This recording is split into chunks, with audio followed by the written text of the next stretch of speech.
Dios te bendiga, te habla el pastor Alain Baeza y quiero compartir contigo una porción de la palabra de Dios. Te invito a que te suscribas y que des like a este video y lo compartas para que la bendición llegue a otras vidas.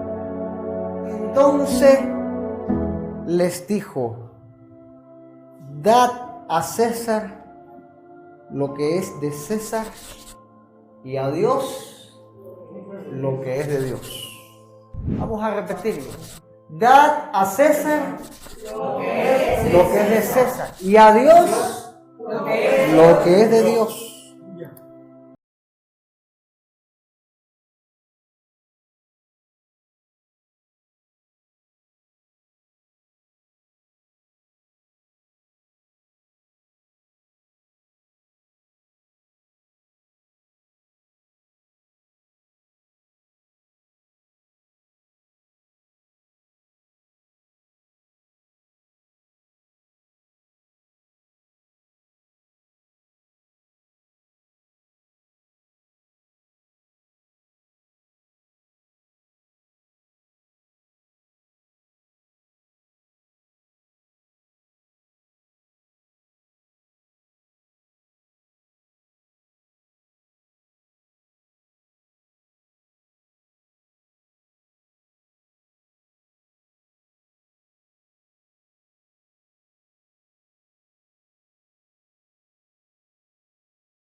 Porque nosotros no somos ajenos a este mundo, estamos en el mundo, aunque como peregrinos.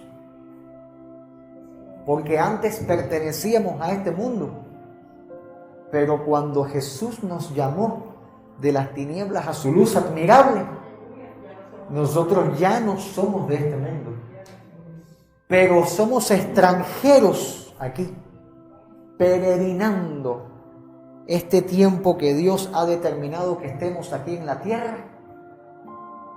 Y en este peregrinaje tenemos que devolver al mundo lo que es del mundo, pero tenemos que dar a Dios lo que es de Dios. Y quiero en esta mañana predicarte bajo el título Vida en el Espíritu.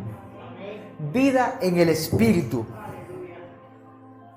Cuando Jesús dijo: dale al César lo que es del César, y me gusta mucho como lo define la Biblia de Jerusalén del año 1976, donde la traducción dice: lo del César, devuélveselo. Lo que es del César, devuélveselo. Y esa palabra devolver, apodinomi, que es la palabra griega, que significa devolver, cumplir y renunciar. Mira qué interesante.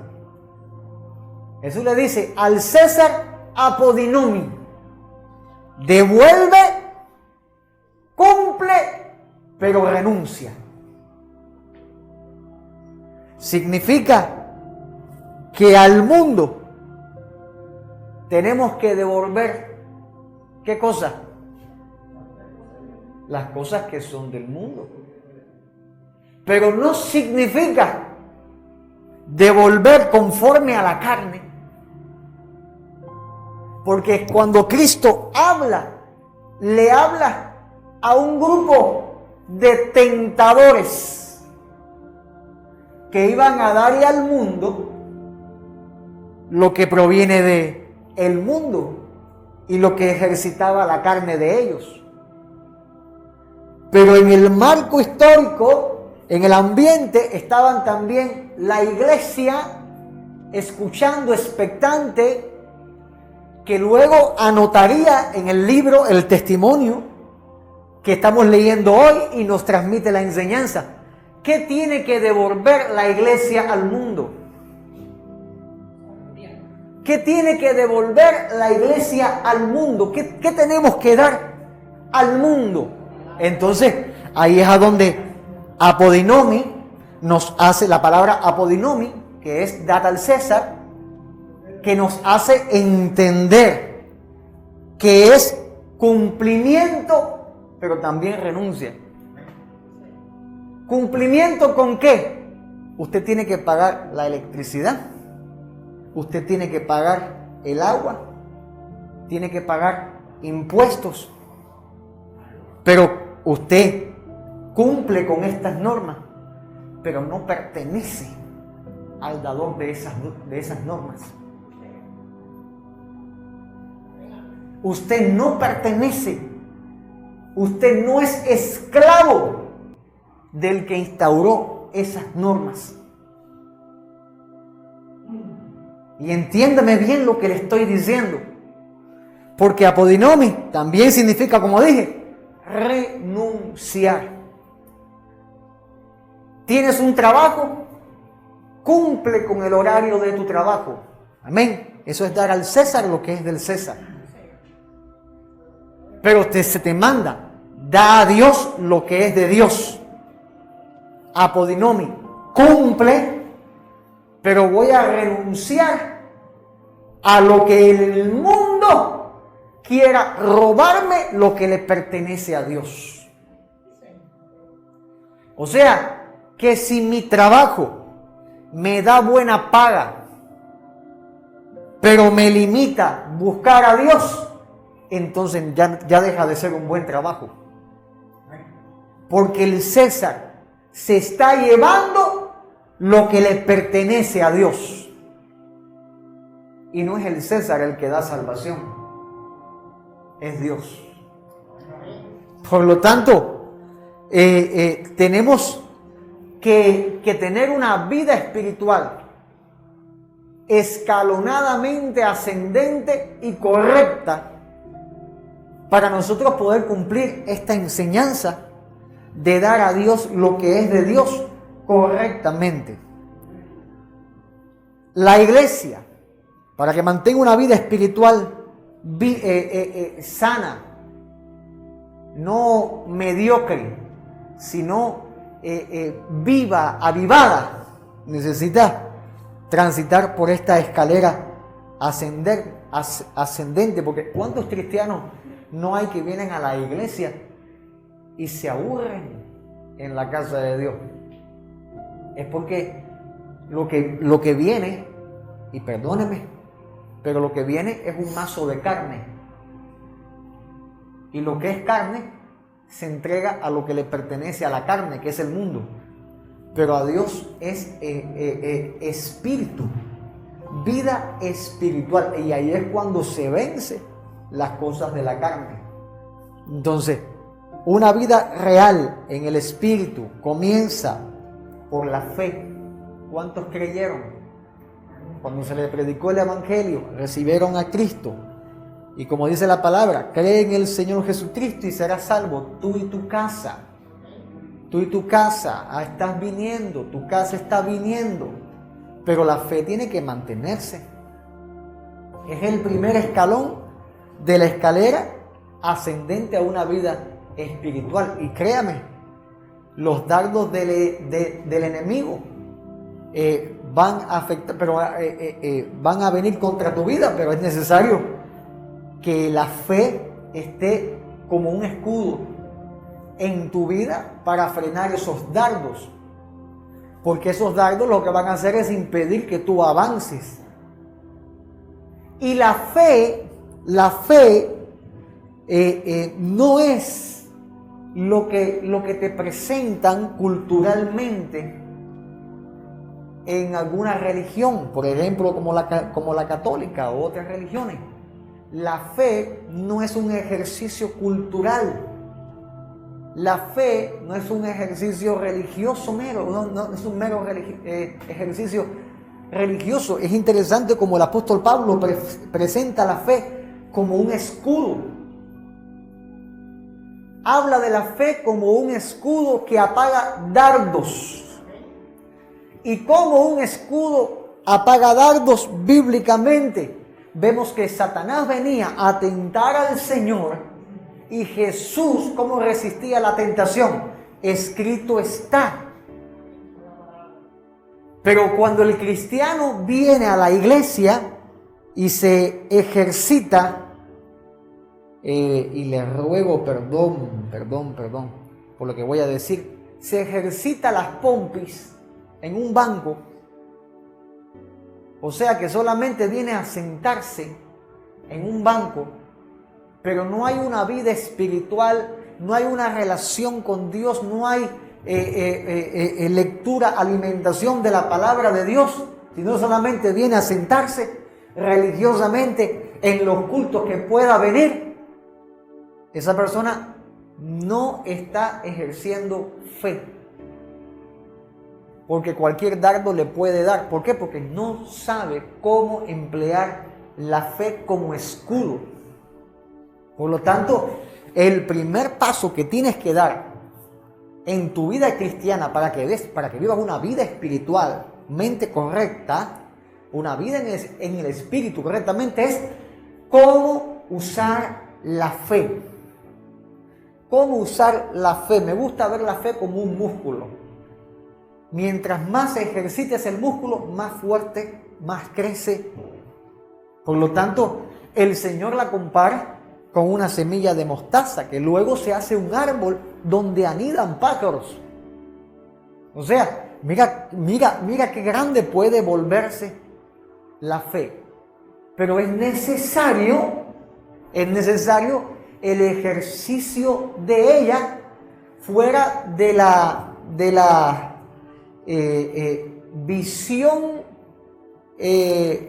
religiosa de la fantasía, porque a la fe, mira que el diablo le ha añadido cosas fantasiosas. Y que el Señor abra el mar rojo no es fantasía, es realidad. Y no es ciencia, no es lógica. La fe no lleva lógica. ¿Qué lleva la fe? Razón. Porque no hay lógica en que el río Jordán se divida para que pase un pueblo. No hay lógica que llueva pan del cielo. No hay lógica. Eso lo hace Dios porque quiere hacerlo y punto. Pero lo que sí no podemos tener es una fe fantasiosa, sino que es necesario que tengamos una fe como un escudo. Y un militar en el término que lo emplea Pablo, un militar, cuando tomaba un escudo, el escudo era un arma de defensa, pero había que saber emplearlo, en qué momento emplearlo y cómo usarlo correctamente. Bendito sea Dios. No sea que teniendo el escudo, teniendo tu fe, no lo sepas ejercer correctamente y luego se aparece otro texto bíblico que dice: tienes tu fe, muéstrame tus obras. Tú dices que tienes fe, ¿cómo estás empleando el escudo? Dile al que está a tu lado, ¿cómo estás empleando el escudo? ¿Cómo estás empleando el escudo? ¿Cómo estás empleando el escudo? Bendito sea el Señor. El primer paso, fe, pero la fe te lleva a una definición. Amado hermano, mi hermana, hijito, hijita de Dios, la fe te lleva al escalón de la definición. Porque permítame decirle que los demonios creen. Los demonios creen y posiblemente crean mucho mejor que otros cristianos. Porque dicen que creen y tiemblan. Y hay muchos por ahí que dicen: yo creo en Dios, y hacen lo que le da la gana. Por lo tanto, y los demonios que creen y tiemblan no son salvos ni se van a salvar. Y luego aparece el apóstol Pedro diciendo: si el justo con dificultad se salva, ¿qué quedará para el impío y el pecador? ¿Qué quedará para aquellos que no tienen a Cristo? Da la vuelta para allá, por favor. Un momento. ¿Qué quedará para el que no tiene a Cristo? O sea que, mira lo importante que es definir la vida cristiana. Y Jesús le dijo a sus discípulos, los que estaban 3 años bajo su enseñanza, les dijo: si alguno quiere venir en pos de mí. Miren para acá. No, Daisy, mira para acá.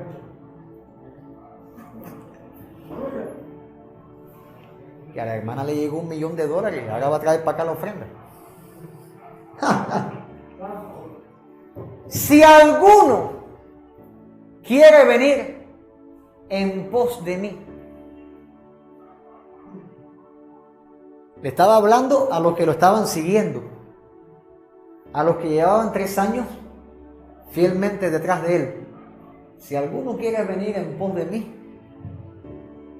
niéguese a sí mismo, tome su cruz y sígame. Jesús nos dijo: si alguno quiere ir en pos de lo que yo predico, en pos de tal religión, Jesús dijo: no, el que me quiera seguir a mí, a su persona.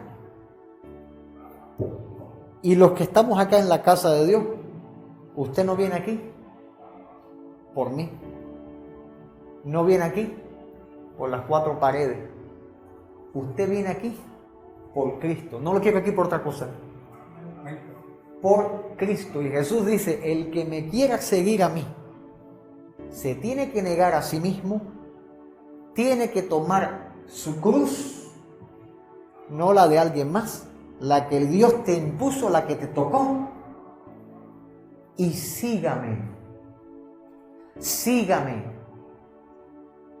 Un tiempo presente continuo. Sígame. Esto no es a intervalos, amado hermano. La casa de Dios, seguir a Cristo, no es por intervalos. Porque el hombre de doble ánimo, ¿qué dice la palabra? Es inconstante en todos sus caminos. Y en uno de los caminos que es inconstante, porque si en todos los caminos es inconstante, en el de la salvación también es inconstante. Y un día estás arriba y otro día estás abajo. Y el Señor nos manda a ser definidos. Dios nos habló en el 2020, ¿se acuerdan?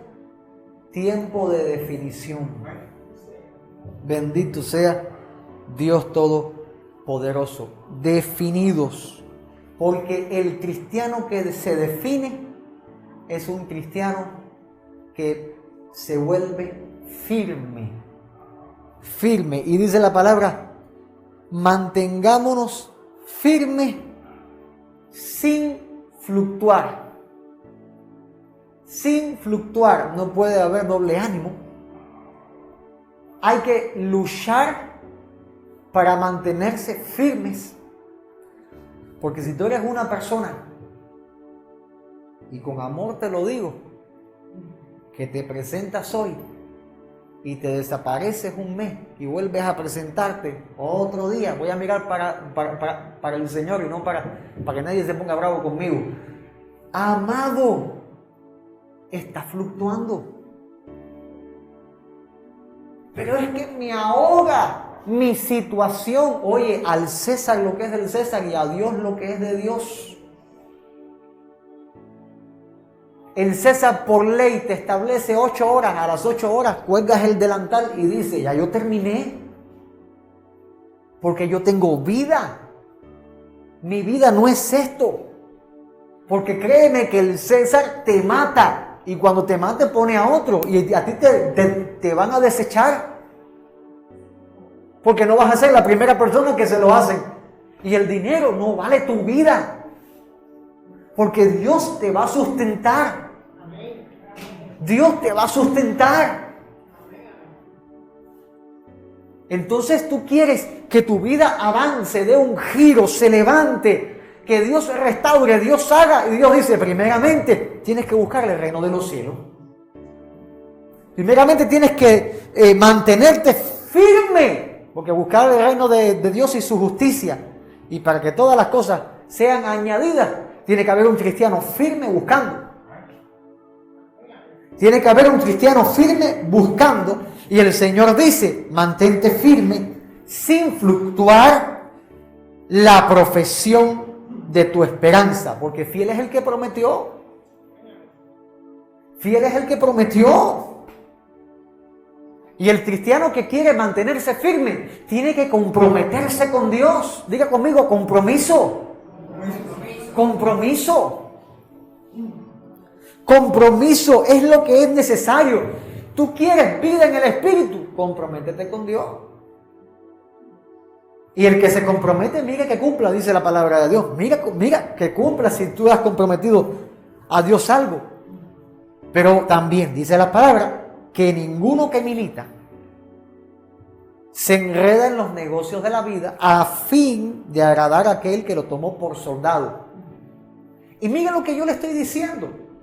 En medio de estos tiempos, donde el dinero está perdido, donde no hay comida, donde la situación está bien caótica, donde todo está bien caro, donde no se puede perder ni un centavo, le estoy diciendo que más vale buscar a Dios y perder dinero que ganar todo el dinero del mundo y perder a Cristo. Escúcheme lo que le estoy diciendo.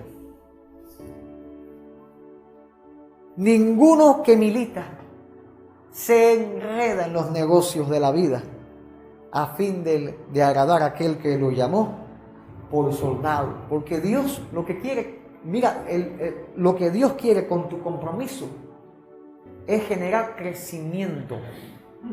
Tu compromiso con Dios tiene que generar crecimiento. Yo te hago una pequeña evaluación, o sea que tú te auto hagas una evaluación. ¿Has crecido el último año? Crecimiento espiritual no es como el crecimiento natural. El crecimiento natural, el cuerpo crece. A no ser que una enfermedad lo impida. El crecimiento espiritual no es así. sino que crece a medida de ese compromiso con Dios, de esa búsqueda con Dios. ¿Has crecido el último año o has decrecido? Entonces, dice la palabra de Dios que siguiendo la verdad en amor, y esto es lo que dice el apóstol Pablo a la iglesia de Efesios, siguiendo la verdad en amor, o sea, siguiendo a Cristo en amor, porque seguir a Cristo por puro sentimiento religioso, hay gente que lo hace, pero apasionadamente, por amor a Dios, por amor a Cristo, amor entre cada uno de los que asisten. Dice, siguiendo la verdad en amor, crezcamos en todo. O sea que el crecimiento viene cuando seguimos al Señor. Cuando lo seguimos correctamente, es que viene el crecimiento. Y dice, crezcamos en todo, en todas las áreas que tenemos que crecer.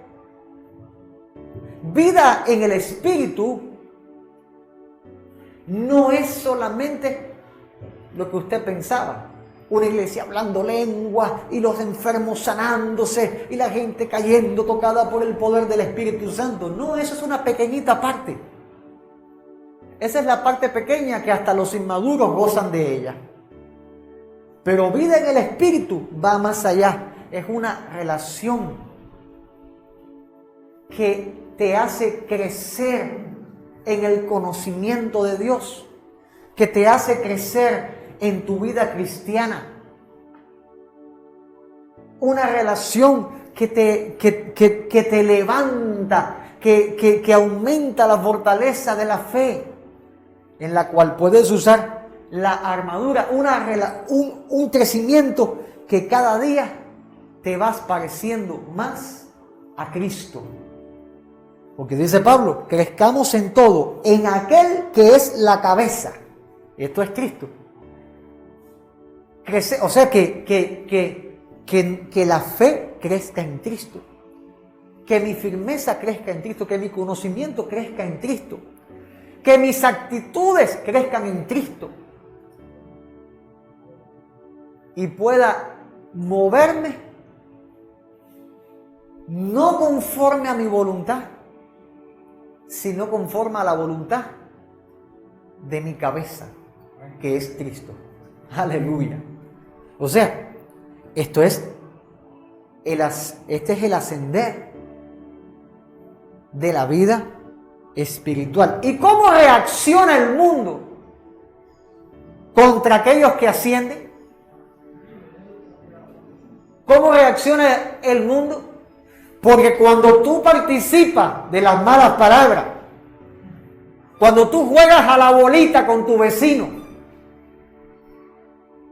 cuando tú coges los cigarros, que te cojo de ejemplo acá, ¿qué hago yo con los cigarros míos? No hay chen, ¿verdad? Este es mi mensajero. No hay chen. Tú eres testigo acá presente. No hay chen. Aquí hay el vecino. Mira, yo te los compro. Tú no tienes que ni ir a buscarlo. No. Yo no negocio con el pecado. No, que si los pierdes se los coge otro. Eso a mí no me interesa. No me interesa. No hay negocio. Cristiano que vienen los cigarros y te toca dos cosas de esas largas y tú las coges. Yo no fumo, pero la revendo y ese dinerito yo me lo cojo porque la cosa está mala. Se llama negociar con el pecado. Lo mismo es tomar ron, lo mismo es pagar a una prostituta y acostarte con ella. Lo mismitico, el pecado es pecado. Vino hasta un vecino que... Mira que él me lo frenaba, no me ha frenado gente. Vino hasta un vecino, tocó la puerta convenciendo a mi papá, mira, yo te lo compro, mira, yo esto. Y yo bajé, digo, ¿qué pasó aquí? No, mira que yo lo compro. Digo, mira, yo soy pastor de una iglesia. Si yo te vendo los cigarros luego, ¿cómo puedo decirte que eso es pecado? Se cayó la boca y dijo, es cierto, y se fue. No negocies con el pecado. No corras con la misma velocidad que el mundo. Tú no eres paralelo al mundo. Tú tienes que ser desigual al mundo. Mira lo que hace el mundo con los que no corren junto con ellos. Comenzaron a acusar a Jesús diciendo: hemos hallado que éste pervierte a la nación. Este es uno de los clandestinos. Este es un contrarrevolucionario. Este es uno de los que está poniendo cartelitos en contra del César. Para que me entiendan en el contexto actual de lo que le hicieron a Cristo en aquel momento. ¿Por qué? Porque le dijeron: pervierte a la nación prohibiendo dar tributo al César. Porque dijo: dale al César lo que es el César y a Dios lo que es de Dios. Empezaron a acusarle con mentiras. Porque no tenían cómo atraparlo. Porque Jesús no estaba metido en nada de eso. El Señor estaba en lo mismo que estamos nosotros acá. Dar a Dios lo que es de Dios. Bendito sea el Señor. Por lo tanto, el mundo se va a proyectar en contra tuya cuando tú corras conforme a la voluntad de Dios, viviendo la vida en el Espíritu real. No, la vida es... ¿sabe? Hay dos vidas. La falsa y verdadera. La falsa y la verdadera. La vida en el espíritu hipócrita y la vida en el espíritu real. La vida en el espíritu hipócrita lo vas a ver a esa persona orando, ayunando, pero lo van a hacer públicamente para que la gente los vea. Lo vas a ver profetizando, pero lo van a ver con otro interés. Quítale el dinero a ver qué pasa. A los que oran públicamente y que quieren que la gente los vea alzando las manos y la unción, y quítale esa cosa de la carne. Quítale el reconocimiento. Dile que lo hagan sin cobrar nada. A ver si siguen. A ver si siguen. Cuando la vida en el espíritu es real, amado, ustedes saben lo que estamos pasando acá nosotros, acá en la iglesia, la prueba que estamos pasando para la gloria de Dios, y somos afortunados que nos pasen esas cosas. Pero así no quede nadie y quede yo solo con mi familia y yo nos vamos a seguir reuniendo acá, alabando al Señor y predicando la palabra. Créame, porque cuando hay un llamamiento de Dios, cuando hay vida en el espíritu, las cosas de la carne, eso queda detrás. Por lo tanto, usted que viene, usted que permanece, encárguese de crucificar la carne. Deje las cosas de la carne y métase con Dios. Y métase con Dios. Yo te voy a enseñar en esta mañana 3 hábitos para cultivar la vida en el espíritu. Como una plantita, cuando usted la siembra, que usted la cultiva y va creciendo y recoge sus frutos a su tiempo, yo voy a enseñarle los 3 hábitos. Los 3 hábitos esenciales para cultivar la vida en el espíritu. Primer hábito, diga conmigo, primer hábito. La comunión. La comunión. A ver, dígalo como un pentecostal. La comunión. Ahí está. El primer hábito. El hábito de la comunión. ¿Qué cosa es un hábito? Una costumbre. Algo repetitivo. Bueno, la comunión tiene que ser un hábito. Y cuando digo comunión, hablo de la relación con Dios. Usted no puede concebirse sin orar un día. ¿Sabes cuál es el ataque contra la comunión con Dios? La premura. La premura hace que te levantes tan apurado, te levantas a las 5 de la mañana y estás apurado porque no te da el tiempo. Y hace que te acuestes a las 12 de la noche y estés tan cansado que no puedas buscar a Dios correctamente. La premura hace que estés tan ocupado que no tengas tiempo para las cosas de Dios. Entonces, hay que en medio de estos tiempos desarrollar el hábito de la comunión.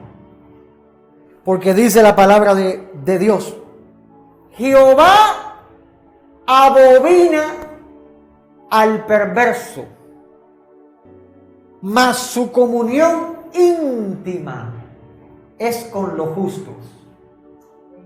Y aquí usa la palabra comunión íntima. Y me hace entender que intimidad es más que cercanía. Para que tú sepas, intimidad es más que cercanía. Porque estas dos señoras preciosas que están acá están cercanas, pero no son íntimas. Sin embargo, estos dos están cercanos, pero sí son íntimos. Hay una diferencia entre cercanía e intimidad, y el Señor dice en su palabra que la comunión íntima es con los justos. O sea que no es la misma relación que Dios tiene con un inconverso que con un hijo. No es la misma relación. Mira, Dios en su misericordia hace salir el sol sobre los justos e injustos. Dios hace llover sobre el campo del justo y el campo del injusto. Pero la relación íntima, la comunión de Dios, no es con el que está cercano, sino con el íntimo. Entiéndame lo que estoy diciendo. ¿Qué les digo yo? Que no es la misma relación que pueda tener un cristiano que apenas ora con uno que se esfuerza día a día en buscar el rostro de Dios. Y la voluntad de Dios es tener comunión íntima con los justos. El justo es el que ha sido lavado por la sangre de Cristo, justificado por la sangre de Cristo. Ese es el justo. No es por tus méritos, es por los méritos de Cristo. El Señor ya hizo esa obra. Nosotros, para la gloria de Dios, recibimos a Cristo. Fuimos rescatados, lavados, justificados, pero ahora nos toca alcanzar el galardón que Dios prometió. Porque dice la palabra de Dios que el que se acerca a Dios crea que le hay, porque Él es galardonador de los que le buscan. ¿Qué significa ese texto? Para ser amigo de Dios hay que creer que Él existe. Hay que acercarse a Él. Hay que buscar de su presencia. Como dice David, mi corazón ha dicho de ti, buscad mi rostro. Tu rostro buscaré. Y yo no sé si a usted le ha sucedido que en el día ha estado el Espíritu de Dios tocando su corazón diciendo, tienes que orar, busca mi rostro, tienes que orar. Porque por lo menos a mí me lo hace, a mí viene el Espíritu Santo y me toca el corazón. Oye, hay que orar, busca, yo te quiero en comunión, ven a mi presencia. Y si digo, si Dios lo hace conmigo, lo tiene que hacer con usted, porque es el mismo Dios. Ahora, ¿con quién hace comunión Dios? Porque mira que ora gente, pero ¿con quién hace comunión Dios? La comunión íntima, escucha esto, dice la palabra de Dios en el Salmo 25. La comunión íntima de Jehová es con los que le temen. Y a estos Dios hará conocer su pacto.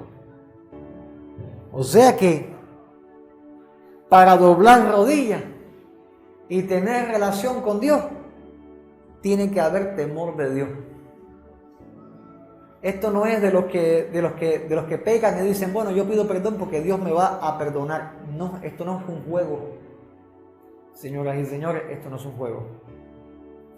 Dios dice, mi comunión íntima es con los que me temen. O sea que Dios sabe quién le teme y quién no le teme. Dios sabe quién lo respeta y quién no lo respeta. Dios lo sabe. Aquí no se puede esconder nadie delante de Dios. Usted puede aparentar ser la ovejita más blanca de la majada y estar manchada por dentro. Porque a los fariseos el Señor se lo dijo, ustedes son sepulcros blanqueados, ustedes están muertos, sacerdotes muertos, que no tienen unción. Y luego aparece por allá Judas y dice, ustedes son nubes sin agua.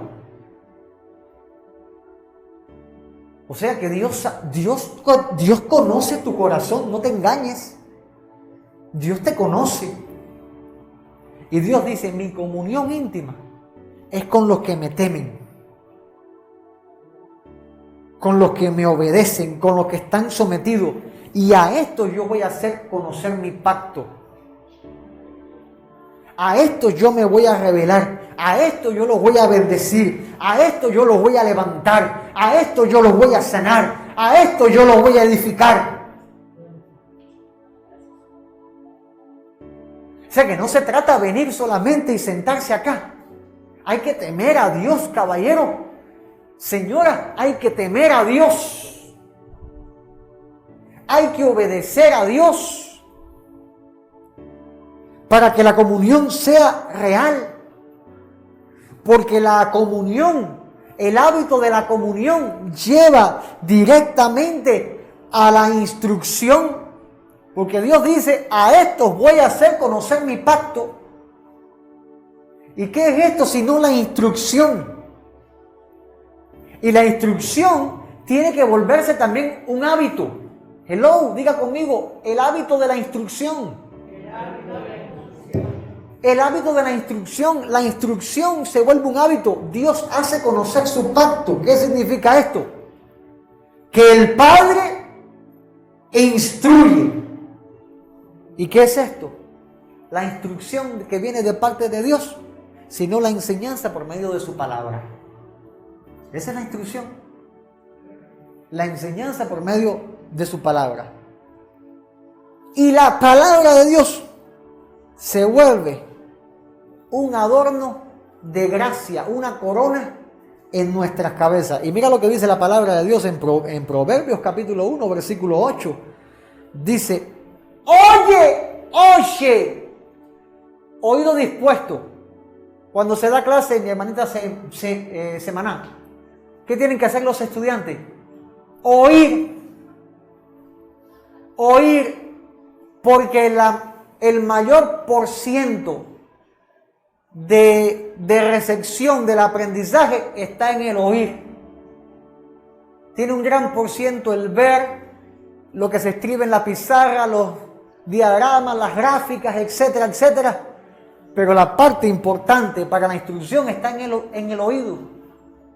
En el oír la voz del maestro. Y es lo que el Señor comienza diciendo en Proverbios. Oye, hijo mío, la instrucción de tu padre y no desprecies la dirección de tu madre, porque adornos de gracia serán a tu cabeza y collares a tu cuello. O sea, la instrucción por la palabra hermosea tu vida. La instrucción por la palabra hermosea tu vida. Por ejemplo, ¿cuántos vendían sus cigarros? Vino la manifestación de la palabra Y los que lo estaban haciendo ya saben ya que es pecado. Ahora viene la parte del temor a Jehová y dice, no voy a hacer porque es pecado. Y eso cuando empieces a hacerlo, hermosea tu vida. ¿Por qué? Porque limpia esa área sucia y la deja pura. Y dice la palabra, oye hijo mío, la instrucción de tu padre. Oye la instrucción. Porque la instrucción te va a dar dirección. Pero dice, no desprecies la dirección. No desprecies la dirección porque hay quien oye la instrucción y la instrucción le muestra la dirección que tiene que seguir. Pero no le importa, no le hace caso porque no le conviene. Entonces, hay muchos caminos que para el hombre parecen buenos, pero su final, dice la palabra, son caminos de perdición, de muerte. Por lo tanto, si quieres que la palabra limpie, sea adorno, corona de gracia, adorno de gracia en tu vida, hay que recibir la instrucción y no despreciar la dirección, porque la instrucción del Padre es ayuda para la vida. Como dice en el capítulo 4 del mismo libro de Proverbios, oye hijo mío y recibe mis razones. Porque cuando, ¿cuántas veces no hemos predicado la palabra y las personas no reciben la palabra de Dios? Yo he tenido la experiencia de gente que se ha apartado tras las fornicaciones. Y yo he tomado la Biblia, le he abierto la Biblia, le he puesto el dedo, mira, lee aquí lo que dice Dios. Y no les ha importado, aún leyendo la palabra, teniéndola como delante de los ojos, no les ha importado. Y han preferido seguir corriendo tras su pecado. Por lo tanto, hay que oír y recibir. No ser un oidor olvidadizo que te entra por un oído y sale por el otro, sino recibir. ¿Y qué dice? Y se te multiplicarán los años de vida. ¿Cómo yo puedo entender este texto también? Ahora, le dices a tu hijo, no hagas esto porque es peligroso. El hijo que obedece añadió años, pero el que desobedece, el día que tropiece, hasta ahí llegó. Y son los padres los que sufren luego la pérdida del hijo. Pero el responsable fue el hijo desobediente, que no obedeció la instrucción de los padres. Y Dios dice, oye, hijo mío, y recibe mis razones. Porque el hijo va a recibir razones de todo el mundo. Oye, fuma, que eso no hay problema. Oye, haz esto. ¿Qué iglesia ni iglesia te van a decir, hijita? ¿Qué iglesia ni iglesia? Mira, métete para acá, vamos para la fiesta, vamos para hacer esto. Pero la voz de Dios te va a decir, no corras con el mundo. Apártate del mundo. Oye las razones. Y los padres tenemos la responsabilidad de entregar la razón de Dios a nuestros hijos para que no se aparten de Dios.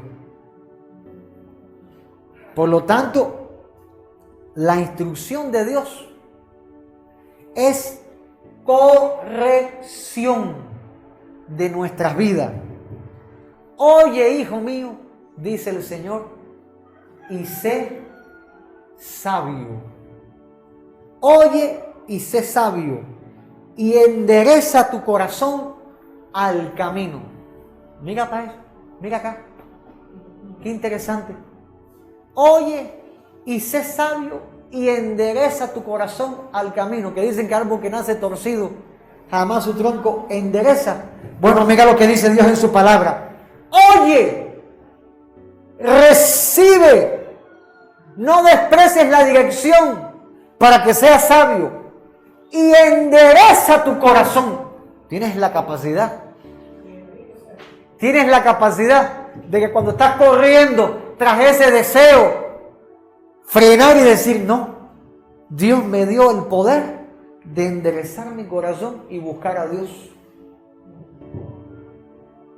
Y las cosas que yo hacía, como dice la canción, ya no las hago más.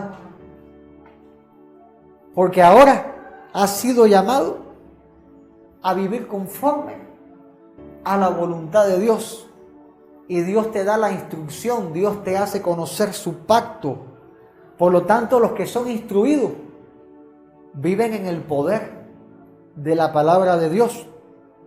Y mira lo que dice el Señor. Muy interesante. En Isaías capítulo 5, versículo 13.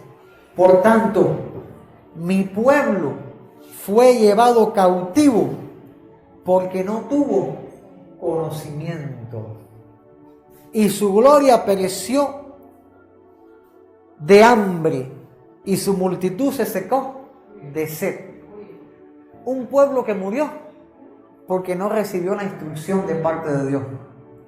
¿Qué pasa con la iglesia que recibe la instrucción? Amado, no se muere de hambre porque hay palabra de Dios para alimentarla. No se muere de sed porque está buscando la presencia de Dios. Bendito sea el Señor. Y dice la palabra de Dios en Efesios que el Señor, alumbrando los ojos de nuestro entendimiento, vamos a saber cuál es la esperanza a la cual Él nos ha llamado y las riquezas de la gloria de la herencia de los santos. O sea que hay poder en el pueblo que se ejercita en la instrucción del Señor. Bendito sea el Señor. Porque el pueblo que obedece su palabra es un pueblo que agrada a Dios. Hello.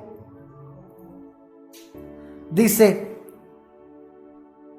hasta que todos lleguemos a la unidad de fe, el efecto de la palabra en nosotros, Dios trabajando en la instrucción, hasta que todos lleguemos a la unidad de fe y del conocimiento del Hijo de Dios. Mira cuál es el efecto de la instrucción. Llevarnos al nivel de Cristo, educarnos en Cristo, capacitarnos en todo de aquel que es nuestra cabeza. Para que lleguemos a la unidad de fe y del conocimiento del Hijo de Dios, a un varón perfecto, a la medida de la estatura de la plenitud de Cristo, para que ya no seamos niños fluctuantes. Se acabaron las ondas. Para que ya no, o sea que la Biblia, la instrucción, mata las ondas, sino que te establece un camino recto. No espacioso, es angosto, pero es recto. Bendito sea el Señor. Para que ya no seas llevado por doquier doctrina. Para que no venga el viento de lo que es la doctrina errónea y te saque de la casa de Dios. Sino que la instrucción en la palabra te va a ayudar a permanecer firme en la casa de Dios. Van a venir estratagemas de hombres, van a venir engañadores que van a emplear la astucia para confundirte, van a venir con artimañas de error, pero si tú estás instruido en la palabra, no te van a mover de la casa de Dios. Porque tú vas a estar en medio de esta instrucción desarrollando un hábito de habitación. Diga conmigo, habitación. ¿Se acuerda de este texto? El Salmo 91. El que habita al abrigo del Altísimo morará bajo la sombra del Omnipotente. El que habita. Me gusta acentuar esa primera parte, el que habita. Y yo te pregunto, ¿es la casa de Dios un lugar donde visitamos o habitamos? porque está el que visita, pero Dios llama a la moradora de Sión, a la que está morando, a la que está viviendo en. Bendito sea el Señor. La casa de Dios está lejos de ser un lugar para las cosas de los hombres. La casa de Dios es un lugar de Dios, donde Dios envía bendición y vida eterna. Y dice Dios: ejecutad pues mis estatutos y guardad mis enseñanzas y ponerlas por obra. Eso lo tenemos que hacer en nuestras vidas. Eso hay que hacerlo también en el lugar de reunión. Bendito sea el Señor. Y cuando nosotros ejecutamos sus estatutos, guardamos sus enseñanzas, las ponemos por obra, la instrucción que recibimos no se queda aquí, sino que baja al corazón y produce fruto. Entonces dice que el Señor te va a hacer habitar en la tierra seguro, y la tierra va a dar su fruto, y comerás hasta saciarte, y habitarás en aquel lugar con seguridad. ¿Sabe lo que está diciendo esto? Para aplicarlo al tiempo que estamos viviendo nosotros acá. En medio de la escasez, Dios te dice: guarda mi palabra, que de lo demás me encargo yo, te dice el Señor. Guarda mi palabra, que de lo demás me encargo yo. En el lugar de habitación, cuando hacemos el hábito de la habitación, amado, claro que se derrama el Espíritu Santo. Porque cuando llegó el día de Pentecostés, estaban todos unánimes juntos. Estaban haciendo habitación. Y de repente, dice la palabra, vino del cielo un estruendo, como de un viento recio que soplaba, el cual llenó toda la casa donde estaban sentados. Y me impacta esta última palabra. Estaban sentados, estaban como usted está ahora, unánimes orando, sentados, no estaban arrodillados, estaban sentados, y se derramó el Espíritu Santo. ¿Qué había en este lugar? Habitación. Ellos estaban en comunión, estaban bajo instrucción, porque el Señor les dijo: no se muevan hasta que se derrame el Espíritu. Y estaban habitando, unánimes juntos, habitando. Y el Señor derramó el Espíritu Santo. ¿Qué necesita un cristiano para una vida espiritual, para la vida en el Espíritu? Estos tres hábitos: comunión, instrucción y habitación. ¿Dónde lo desarrolla el cristiano, amado? En la casa de oración, donde Dios envía bendición y vida eterna. Dios te está llamando hoy a que tu vida espiritual cambie, a que tu vida espiritual se levante, a que dejes